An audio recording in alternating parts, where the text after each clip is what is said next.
radio, television producer. Let me just take it back, let's say, from my secondary years, because I always like to mention St. Andrews Anglican Secondary School. I think a lot of things changed for me there and helped shape me into the person I am today. I became exposed to track and field in SAS. I recall going into SAS as the tallest student in my class, and during our sporting activities I couldn't even make the standard in the long jump and the high jump. And by the next year, I was on the intercall team.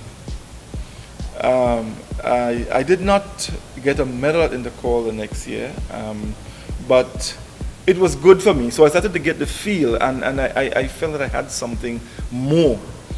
And by the following year, I was dominating the sub-junior division in SAS and at intercall. I won the Victor Durham. You know, I went on to CARIFTA in '82, the first year, and that was in Jamaica. I think it was myself, Jacinta Bartholomew, I think Beryl Clarkson was there as well, Anthony Dog Charles, and I think it was Daniel Dubiset, who was also at the CARIFTA. I won 2 medals, silver and bronze, silver in the triple jump, bronze in the javelin. I think Jacinta also won a bronze in the long jump. And but we got a few medals that year. I think it was 4 or 5. And it was a good year for Grenada.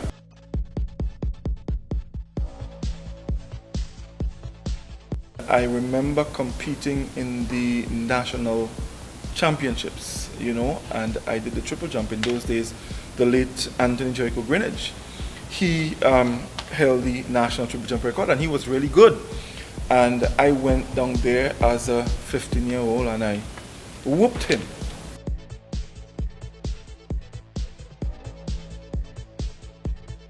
People like myself and Livingston Nelson and the Eugene Lickwish and the Carl Vincent and others, we had our attention focused specifically on track and field.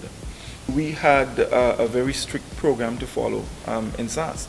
You could not just do anything. Our late principal, Cresswell or Julian, he was very serious. You into track and field, and this is what you have to do. So we specialized, and a lot of people probably don't realize that was one of the secrets of the success of SAS at Intercall. Our Intercall team would be selected long before our sports meet. So there were athletes who were specialized in certain events.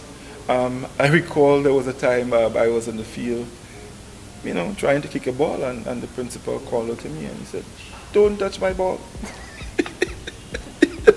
Don't touch my ball. And that's the thing, you know, and later on we sort of understood why, you know, that seriousness and that level of discipline was instilled. And, you know, we enjoyed the success out of it. We were not exposed to the kind of facilities that are available now. You know, we would train in the sand on the beach where the waves were breaking. We would have to run the hills. We wouldn't have the gym to go through to do, you know, the fancy strength training and all of that. So we basically depended on our teachers to guide us and so. And we did what we had to do, you know, and we did well.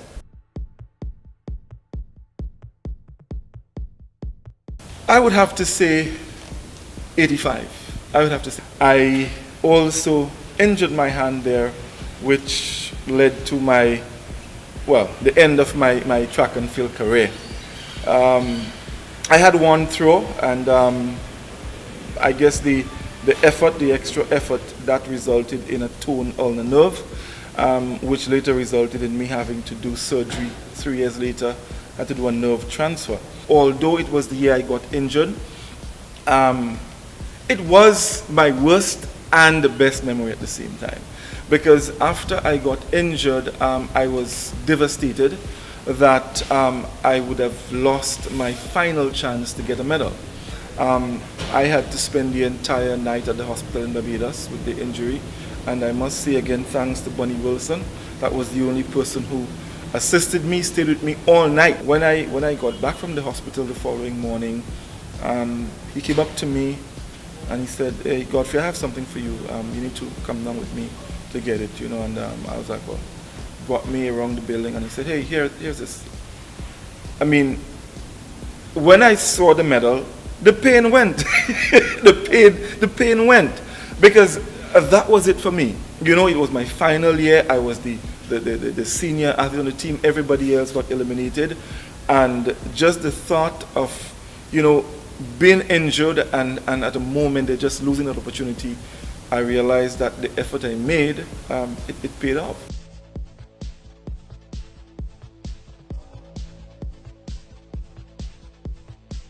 CARIFTA is very exciting. It's where you get that experience, that feel of international sports. You know, I remember when I went to CARIFTA, you know, in those days, yeah, we were not quite exposed. So you go there and you see all the Jamaicans all cladded in their different tracks and all of that, their starting blocks, their spikes and all of that. And you look at that and, you know, it makes you want to get to that level. I remember when I went to CARIFTA in '82 in Jamaica, I was supposed to participate in the triple jump and the javelin. When I got there and I saw what was happening, I went and I registered myself in the long jump and in the shot put and the discus. I didn't go because I wanted to win, but I wanted to learn. I wanted to look at the guys, learn the technique, and be able to come back here and do it myself, you know, and of course help some of the other athletes. So I registered there, I learned the techniques, and it was good. So it is a good ground, a good starting ground to get to the next level. I mean, there are a lot of great athletes throughout the Caribbean. You see them, you learn from them. I remember meeting a Jamaican guy, his name was Michael Lawson. He was a middle distance runner. And I asked him, I said, can you write up a training schedule for me of how you train? Because locally, I would also run the 4 and the 800 meters. And he did. And I followed it.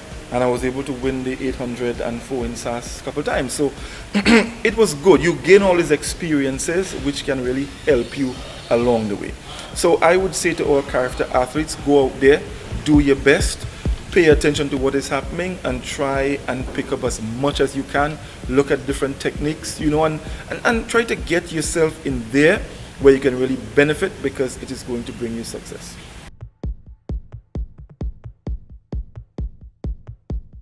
I am generally a fun fella. I like to laugh. I like to talk. I love food. I like to eat. Hey, you can see I have a little pouch here. You know, I love food. I love kaiso.